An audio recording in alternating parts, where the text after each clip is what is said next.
Hi, I'm Jack, and welcome back because I just got back from watching Cruella on Disney+. It is directed by Gillespie, and it stars Emma Stone, Emma Thompson, and a great cast, and I just watched it. Now, before we get started, just so you guys know, it is a spoiler-free review. It's available to watch for everybody who has Disney+, but I'm not going to spoil it.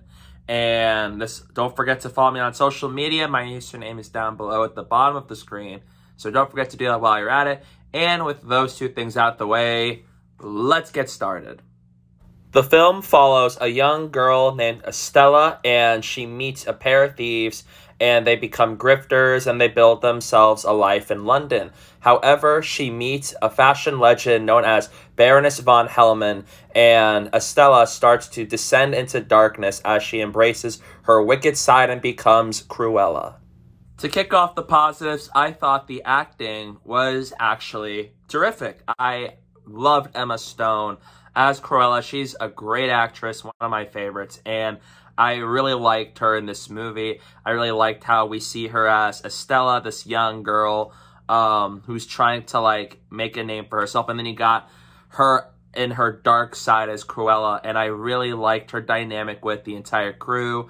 And Emma Thompson, who plays the Baroness, was outstanding. She was one of the best Disney villains in recent years, and every time she's on screen, she and Emma Stone, they steal that spotlight, and it's so welcoming to see. And the whole cast is great. I really liked Mark Strong in this movie for what he had to do, and I really liked the two pair of thieves in this movie that team up with Cruella, and I really liked all that. It's really well done, and Emma Stone and Emma Thompson have both knocked it out of the park with this movie, and I loved the soundtrack in this movie. They have a lot of pop songs, like Rolling Stones and all that, and it does fit the style and it fits the mood of the movie, and it was really cool to listen to. And I love the cinematography work and the directing from Craig himself. The cinematography especially is terrific. I really like the shots. You get to see everything you want in the frame. It showcases all you need to see in a frame and how it's done, and there's so much energy to it, and it's so great. And especially there's a lot of colorful scenes, whether it's black and white and whether it's in fashion shows and all that. It's really great, and the directing is really great, and I applaud Craig for doing this movie to the best he can, because I really liked what he gave us in the end. And I also really liked the costuming and the hairstyling and makeup, because that is Oscar worthy. I have never seen a movie that has as beautiful costuming as Cruella this year, and they look great. They've worked really hard to make all these costumes, because there's a lot of really cool ones and a lot of really crazy ones, and they're done so well, and I definitely respect them for that, and they have done a marvelous job in that department, and they deserve all the awards when it comes to that department of the movie with costuming, hairstyling, and makeup.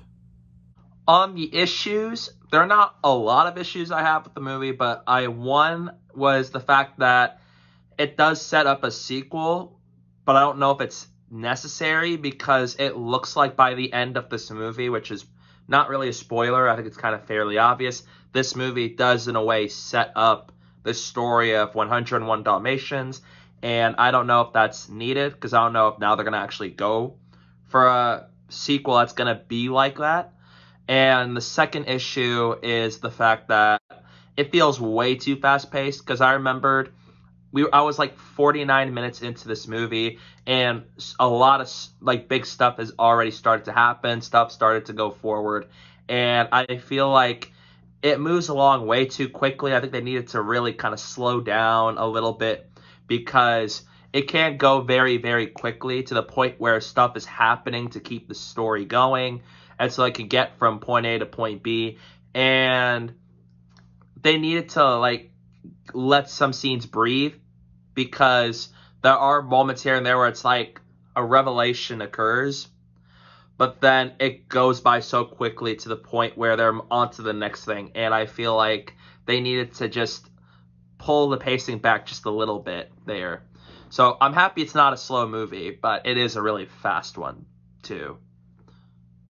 I also think that people might compare Cruella to Joker because of the fact that this movie focuses on Estella as she spirals down into her wickedness.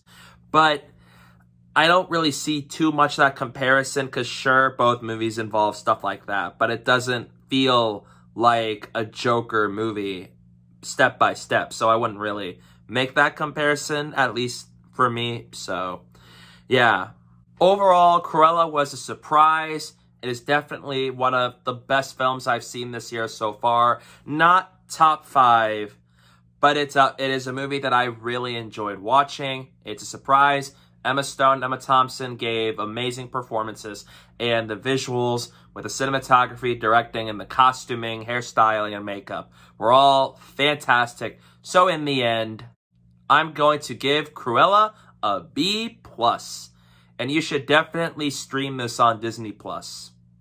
Those are my thoughts on Cruella, spoiler free. What did you think about this movie? Let me know down below in the comments section. I'd really like to hear about it. And don't forget to follow me on social media. You can find my social media username earlier on the video, and so as in the description. And thank you guys so much for watching. And don't forget to hit that like button and the subscribe button, and stay tuned for more. And I was ready to make a statement.